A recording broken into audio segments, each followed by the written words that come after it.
કોઈ ફિલ્મને પણ ટક્કર મારે તેવા દ્રશ્યો મુંબઈના ખારઘરથી આવ્યા છે.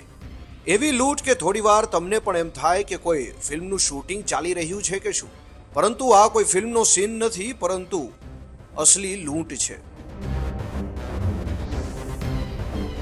મહારાષ્ટ્રના થાણે જિલ્લામાં રવિવારે જ્વેલરીની દુકાનમાં લૂંટની ઘટના સામે આવી છે. મામલો નવી મુંબઈના ખારઘર વિસ્તારનો છે, જ્યાં મોડી રાત્રે 3 માસ્ક પહેરેલા લૂંટારાઓ જ્વેલરીની દુકાનમાં ઘૂસ્યા હતા અને ત્રણેયના હાથમાં રિવોલ્વર હતી. તેઓએ દુકાનના કર્મચારીઓને બંદૂકની અણીએ ધમકાવ્યો અને મારપીટ પણ કરી.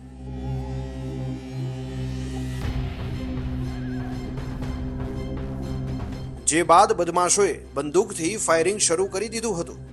સદનસીબે ફાયરિંગમાં કોઈને ઈજા થઈ ન હતી. બદમાશો દુકાનમાંથી આશરે ₹11 લાખથી પણ વધુની કિંમતના સોના ચાંદીના દાગીના, રોકડ વગેરેની લૂંટ ચલાવીને ભાગી ગયા હતા.